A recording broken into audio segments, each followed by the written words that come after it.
We are joined today by the guest speaker, Mrs. K. Divya Ma'am, Sub-Inspector of Police, Venandur. A police officer is truly a link between public and the law. Mrs. K. Divya Ma'am has already visited our school many times and had given many awareness speech to our students. And we feel specially pride about her that she is a parent of our school. Now I would like to invite you to give few words for us. Please, ma'am. இங்கு சபையில் அமைந்திருக்கும் அனைத்து chief guest அவர்களுக்கும், என் முன்னால் அமர்ந்திருக்கும் மாணவர்கள் அனைவருக்கும், மாணவருடைய பெற்றோர்கள் அனைவருக்கும் என்னுடைய மாலை வணக்கத்தை தெரிவித்துக் கொள்கிறேன். கேடில் விழிச்செல்வம் கல்வி ஒருவருக்கு மாடல்ல மற்றையவை. எல்லா செல்வங்களும் அழிந்து போகும். அழியாத செல்வங்கிறது எது? கல்வி செல்வம் மட்டும்தான். உன்னுடைய பொருள் பொன் எல்லாம் ஒரு நாள் அழிய வாய்ப்பு இருக்குது. ஆனால் நீ கற்ற கல்வி என்றும் சார் சொன்னது மாதிரி 7 ஜென்மம் இருக்கான்னு தெரியல. சப்போஸ் 7 ஜென்மம் இருந்துச்சுன்னா அந்த 7 ஜென்மம் உனக்கு கை கொடுக்குற ஒரே விஷயம் எதுனா அது கல்வி மட்டும்தான். கல்வியால் உனக்கு எல்லாமே கிடைக்கும். எதுவுமே இல்லாட்டியும் பரவாயில்ல, உனக்கு கல்வி இருந்துச்சுன்னா எல்லாமே கிடைக்கும். எண்ணென்ப ஏனை எழுத்தன்ப இவ்விரண்டும் கண்ணன்ப வாழும் உயிருக்கு. எண்ணும் எழுத்து எவன் கற்றானோ அவன் மட்டுமே கண்ணுடையவர்களாக கருதப்படுபவர். நம்ம சொல்கிறோம், நம்ம எல்லாருக்குமே கண்கள் 2 இருக்குது, ஆனால் எல்லாருக்குமே கண் இல்லைன்னு திருவள்ளுவர் சொல்கிறாரு. கண்ணுடையர் என்போர் கற்றோர், முகத்திரண்டு புண்ணுடையோர் கல்லாதவர். யார் கல்வி கற்றிருக்கிறாங்களோ அவங்க மட்டும்தான் கண்ணுடையவர்களாக கருதப்படுவார்கள்.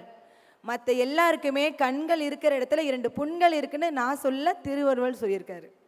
ஒன்றுமில்லை, கல்விக்கு முக்கியமானது எது தெரியுமா? ஒழுக்கம். நீங்கள் எல்லாருமே நல்ல ஒரு ஒழுக்கமான ஒரு பள்ளியில் படிக்கிறீங்க, ரொம்ப சந்தோஷப்படுறேன். உங்களுக்கு நல்ல ஒரு ஸ்கூல் கிடச்சிருக்கு, நல்ல டீச்சர்ஸ் கிடச்சிருக்காங்க, நல்ல டெடிக்கேட்டடான டீச்சர்ஸ் வந்து இந்த ஸ்கூலில் ஒர்க் பண்ணுறாங்க. நான் கண்ணால் பார்க்குறேன். என்னுடைய பையனும் இந்த ஸ்கூலில் படிக்கிறாங்க. நான் ரொம்ப பெருமையாக சொல்லிக்கிற விரும்புகிறேன். எந்த டைம் ஃபோன் பண்ணி என்ன டவுட்டு கேட்டாலும் எல்லா டீச்சர்ஸும் ஆன்சர் பண்ணுவாங்க, இன்க்ளூடு பிரின்ஸ்பால் முதற்கொண்டு. என்ன ஒரு டவுட் இருந்தாலும் எப்போ ஃபோன் பண்ணாலும் நல்லா ரெஸ்பெக்டாக பேசுவாங்க, சொல்லுவாங்க. ஒரு நல்ல ஒரு ஸ்கூல் உங்களுக்கு கிடச்சிருக்கு, அதை நீங்கள் வந்து பயன்படுத்திக்கிறணும். உங்கள் கையில் தான் அது இருக்குது. நம்பிக்கை என்னும் நார் மட்டும் உன் கையில் இருந்தால் உதிர்ந்த பூக்கள் கூட ஒவ்வொன்றாக வந்து ஒட்டிக்கொள்ளுன்னு கவிஞர் மு. மேத்தா சொல்கிறாரு. இந்த +2 படிக்கிற பசங்களுக்கு சொல்கிறேன், நீ படிக்கும்போது ரொம்ப கஷ்டமாக தெரியும், தூக்கம் வரும், ரொம்ப டயர்டாக ஃபீல் பண்ணுவேன், கண்கள்லாம் எரியும். ஆனால் அதுதான் உன்னுடைய உழைப்பு. நீ உழைக்க தான் உனக்கு பயன் வரும். இன்று நீ தலைகுனிந்து படித்தால் நாளை நீ தலை நிமிர்ந்து நடக்கலாம். இந்த ஒரு வாசகத்தை மட்டும் உன் மனசுக்குள்ளே வச்சுக்கோ. இன்னைக்கு நீ புக்கை தலை குனிஞ்சு படி, நாளைக்கு நீ தமிழ் இருந்து நடக்கலை, நீ என்னைய கேளு. நீங்கள் ஒரு தாரக மந்திரத்தை நீங்கள் எப்பயுமே நீங்கள் சொல்லி படிக்கணும். கஷ்டப்படாமல் எதுவுமே கிடைக்காது. இந்த உலகத்தில் எதுவுமே கஷ்டப்படாமல் கிடைக்காது. அப்படி கிடைக்கிறது நிலைக்காது. நீ உன்னோட பெற்றோர்களை நினச்சி பார்க்கணும், எவ்வளோ கஷ்டப்படும் உன்னை படிக்க வைக்கிறாங்க. உன்னோட டீச்சர்ஸை நினச்சி பார்க்கணும். உனக்காக அவங்க டெடிக்கேட்டடாக வீட்லேயே அவங்க ஹோம்ஒர்க்கெல்லாம் உன்னுடைய இது பண்ணிவிட்டு அவங்க வந்து உனக்கு சொல்லிக் கொடுப்பாங்க. அதை நினச்சி பார்க்கணும். நல்ல ஸ்கூல் கிடச்சிருக்கு, அதை நீ யூஸ் பண்ணிக்கிறணும் மாணவ செல்வங்களே. அதுக்கு முக்கியமானது ஃபஸ்ட்டு ஒழுக்கம். உனக்கு ஒழுக்கம் இருந்துச்சுன்னா படிப்பு தன்னால் வரும். நீ படிக்காட்டியும் பரவாயில்ல, நீ முட்டை மார்க் எடுத்தாலும் பரவாயில்ல, ஆனால் நீ ஒழுக்கமாக இருக்கணும். நான் எதிர்பார்க்கறது அதுதான். காவல்துறையர் சார்பாக நான் மாணவர்கள்ட்ட எதிர்பார்க்கறது ஒழுக்கம் மட்டும்தான். ஒழுக்கம் விழுப்பம் தரலான், ஒழுக்கம் உயிரினும் ஓம்பப்படுன்னு திருவள்ளுவர் சொல்கிறாரு.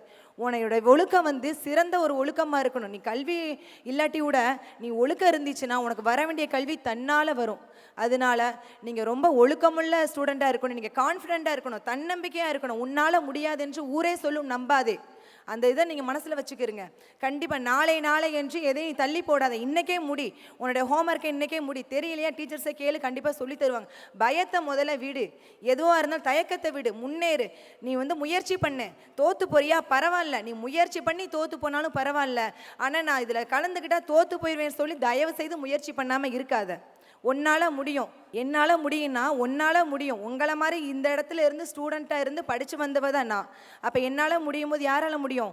கண்டிப்பாக உங்களாலேயும் முடியும். நீங்கள் தன்னம்பிக்கையோடு படித்து நல்ல ஒரு இடத்துக்கு நீங்கள் வரணும். நல்ல பெஸ்ட்டு ஃப்யூச்சர்ஸை வந்து நான் பார்க்கணுன்னு நினைக்கிறேன். அதுக்கப்புறம் உங்கள் டீச்சர்ஸை நீங்கள் மதிங்க, அவங்க சொல்கிற தயவுசெய்து கேளுங்க. ஒரு டீச்சர் வந்து ஒரு ஏணி மரம் மாதிரி.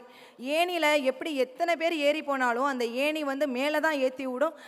அது மாதிரி தான் உங்கள் டீச்சர். ஸோ நீங்கள் நல்ல ஒரு பொசிஷனில் நல்ல ஒரு லெவலில் நீங்கள் இருக்கும்போது உங்கள் டீச்சர்ஸ் அதை பார்க்கும்போது கண்டிப்பாக சந்தோஷப்படுற ஒரே ஜாப் டீச்சர் ஜாப் மட்டும்தான் நான் சொல்லுவேன். நான் இன்னைக்கு உங்கள் முன்னாடி நின்று பேசுகிறேன்னா அதுக்கு காரணம் நான் படித்த பள்ளியும் எனக்கு கற்றுவித்த ஆசிரியர்கள் தான். அது மாதிரி நீங்கள் ஒவ்வொருத்தரும் உங்கள் ஃப்யூச்சர் வந்து நீ வாழ்க்கையோட கடைக்கொடியில் இல்லை, நீ வாழ்க்கையோட ஃபஸ்ட்டு இடத்துல இருக்க. இந்த இடத்துலேருந்து நீ முன்னேறி முன்னேறி போகணும். உங்கள் பேரண்ட் ஒவ்வொருத்தரும் ரொம்ப கஷ்டப்பட்டு படிக்க வைக்கிறாங்க, எனக்கு தெரியும்.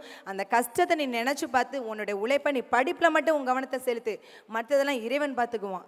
அதனால் நான் உங்கள்கிட்ட கேட்டுறது என்னென்னா, நீ ஒழுக்கத்தோடு இரு, டிசிப்ளினாக இரு, நல்லா தன்னம்பிக்கையாக இரு, நல்லா படி. அதுக்கான சுச்சுவேஷன் உனக்கு கண்டிப்பாக கிடைக்கும். நீ அதுக்கான வெற்றி பெறணும். அனைத்து மாணவர்களையும் வாழ்த்தி அந்த பேரண்ட்ஸையும் எல்லாரையுமே வாழ்த்தி விடைபெறுகிறேன். நன்றி, வணக்கம். So as Mrs. Divya ma'am said, many students are admitted every year in our school.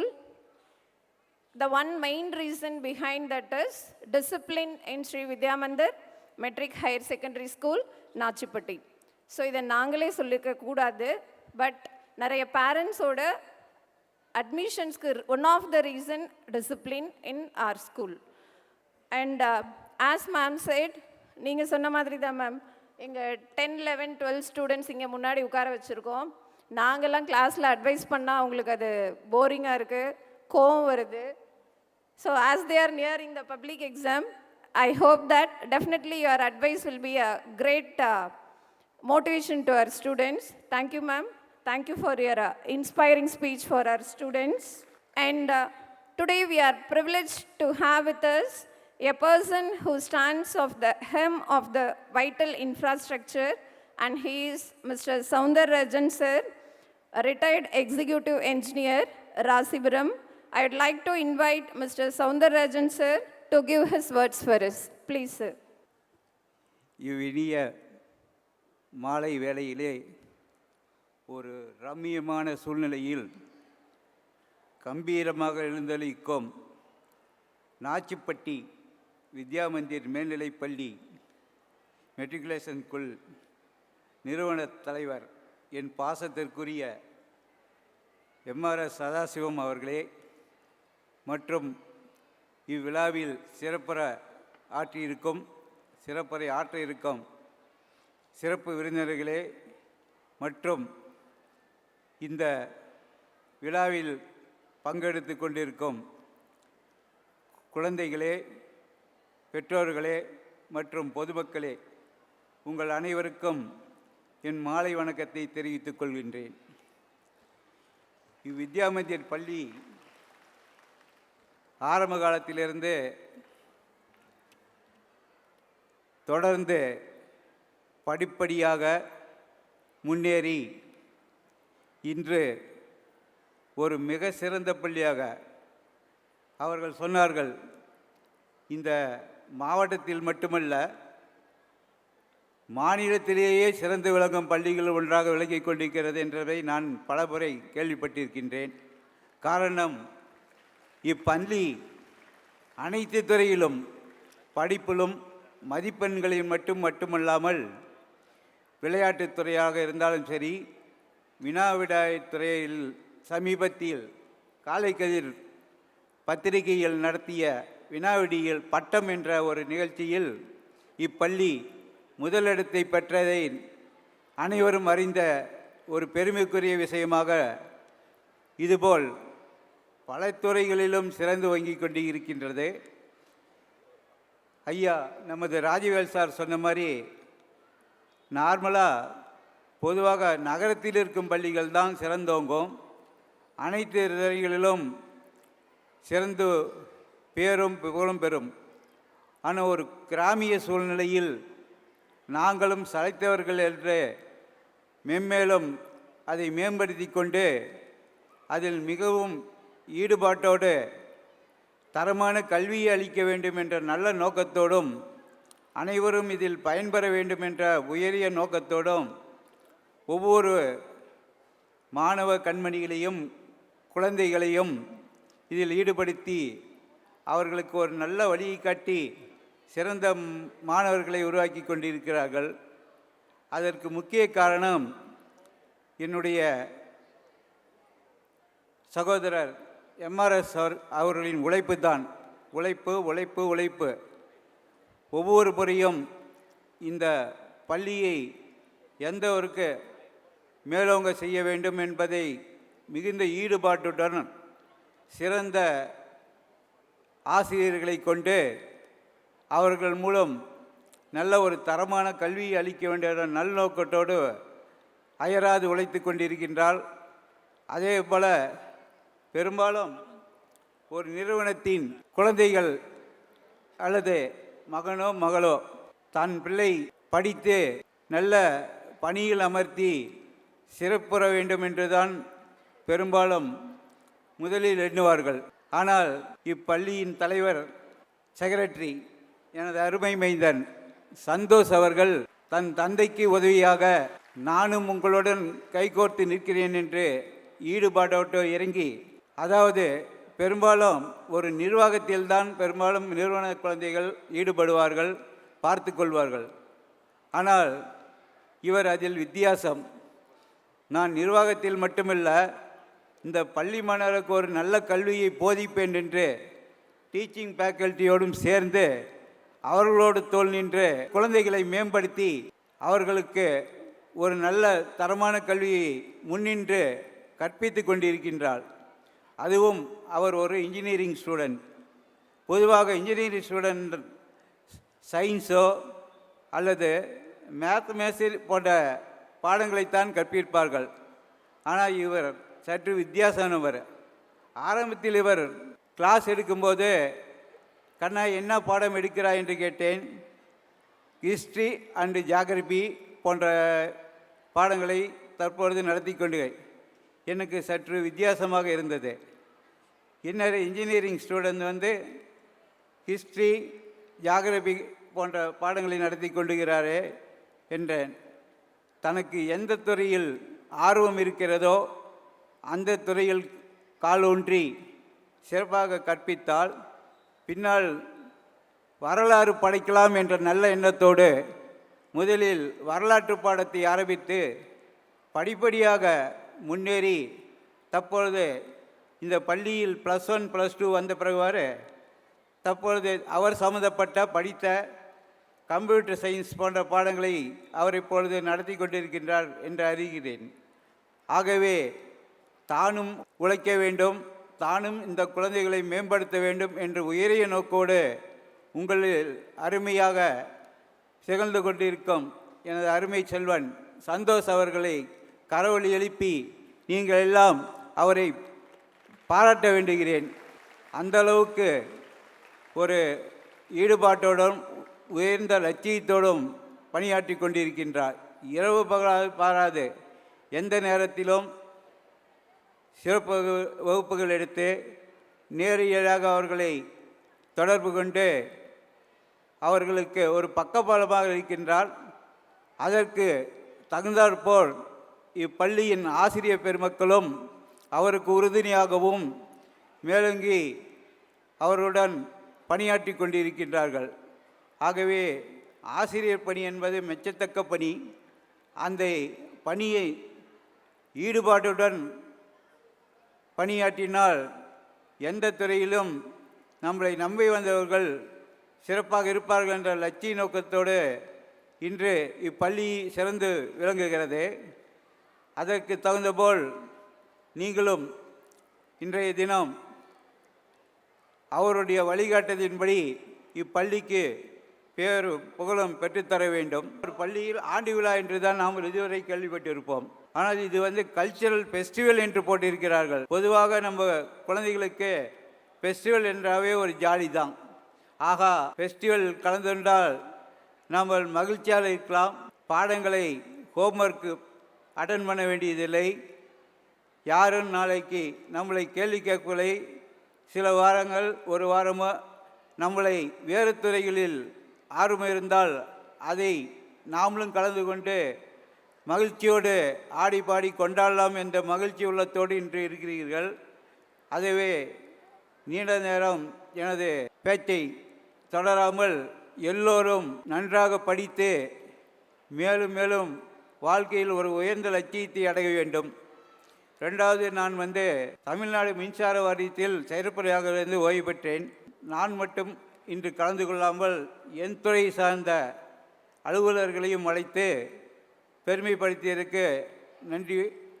மேலும் இன்று கலந்து கொண்டவர்களை பெரும்பாலும் பார்த்தால் மக்கள் சேவையில் ஈடுபட்ட துறையை சேர்ந்தவர்கள். மக்கள் சேவையே மகேசன் சேவை என்று சொல்வார்கள். மின்துறையாகட்டும் அல்லது காவல்துறையாகட்டும் மற்றும் ஊராட்சி மன்ற தலைவர் பொறுப்பாகட்டும் மற்றும் மக்களோடு தொடர்பு கொண்ட துறையாகட்டும், முதலில் சேவையை லட்சியமாக கொண்டு பாடுபட்டால்தான் மக்களிடத்திலே ஒரு நல்ல பெயரை வாங்க வேண்டும் என்று ஈடுபாட்டோடு நாங்கள் எல்லாம் பணியாற்றி கொண்டு உங்களை வழிநடத்தி கொண்டிருக்கின்றோம். அதற்கும் நீங்கள் மக்களுக்கு சேவையாற்றுவர்களை மிகவும் பாராட்ட வேண்டும்.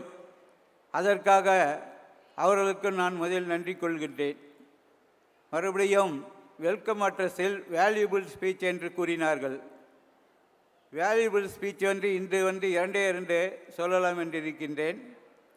முதலில் குழந்தைகள் குழலினிது யாழினிது மக்கள் சொல் மணலை கேட்பாரை. இன்று அனைவரும் குழந்தைகளாக முதற்கண் இந்த இந்நாள் நிகழ்ச்சியில் பங்கு கொள்ள வைத்திருக்கிறார்கள். பெரியவர்களிடமும் பெரிய குழந்தைகளிடம் சொல்வதை விட சிறு குழந்தைகளுக்கு நல்ல அறிவுரையை வழங்கினால் அதை மகிழ்ச்சியுடன் ஏற்பார்கள் என்ற நம்பிக்கையோடு உங்களெல்லாம் பணிவொன்போடு வேண்டிக்கொள்கின்றேன். இன்றைய சூழ்நிலையில் ஒவ்வொருவரும் மிகவும் இக்கட்டான சூழ்நிலையில் வாழ்ந்து கொண்டிருக்கின்றோம். பல வழிகளில் இன்று பலவாறு நமக்கு உதவாத, பொருந்திராத, நம் வாழ்க்கைக்கு முரணாக அமையக்கூடிய நிறைய காரியங்கள் நடைபெற்று கொண்டு இருக்கிறது. அதை யாரும் பின்பற்றாமல், குறிப்பாக இன்றைய இளைய தலைமுறை பெரும்பாலும் கைபேசி, செல்போன் இல்லை என்றால் நமக்கு எதுவுமே இல்லை என்ற சூழ்நிலையில் இருக்கிறார்கள். செல்போனை பயன்படுத்தலாம், அதை சரியான முறையில் பயன்படுத்தி தேவையானதை மட்டும் பார்க்க வேண்டிய நேரத்தில் பார்த்து மற்றதை, அதாவது முக்கியமாக படிப்பை கவனித்து கொள்ள வேண்டும். இரண்டாவது, அவர்களுக்கு உறுதுணையாக இருந்து அவர்கள் ஈண்டெடுத்த பெற்றோர்கள் மாருக்கு வழிகாட்ட வேண்டும். குழந்தைகளுக்கு முன்னால் பெற்றோர்கள் கைபேசி எடுத்துக்கொண்டால் அவர்களுக்கும் கூடையை அவர்களும் உட்காருவார்கள். இன்றைய சூழ்நிலையில் தகப்பன் ஒரு பக்கம் ஒரு செல்போனை எடுத்துக்கொள்வதும், தாய் ஒரு பக்கம் ஒரு செல்போனை எடுத்துக்கொள்வதும், அவருக்கிடையில் குழந்தைகளுக்கும் பெரும்பாலும் நாம் செல்போனை வாங்கி கொடுத்து விட்டோம். அவர்களும் தேவையானவற்றை விட்டுவிட்டு தேவையில்லாததை பார்த்து கொண்டு அதில் பொழுதிக் கொள்ளக்கூடிய சூழ்நிலை இருக்கிறது. காலை எழுந்தவுடனே செல்போனை தேடும் சூழ்நிலை ஏற்பட்டு விடுகிறது. ஆகவே உங்களை பணிவன்புடன் கேட்டுக்கின்றேன், இன்றைக்கு செல்போன் எடுத்து அதில் மூழ்கினீர்கள், பின்னால் அதனாலேயே நீங்கள் பாதிக்கப்படுவீர்கள் என்பதை தெரிவித்து கொண்டு அதற்குரிய வழிகாட்டுதலை ஆசிரியர் மேற்கொள்ள ஏற்படுத்தி கொடுத்து அவர்களை நல்வழிப்படுத்திக் வேண்டும் என்று அன்போடு கேட்டுக்கொண்டு இவ்வளவில் பங்கேற்க எனக்கு வாய்ப்பளித்தமைக்கு நன்றி தெரிவித்துக்கின்றேன். நன்றி, வணக்கம். I should have a heartfelt gratitude to Mr. Soundararajan sir for having an in-depth view on our school and students. And I should also give a special thanks to Mr. Soundararajan sir for giving mobile advice for our students. Thank you, sir.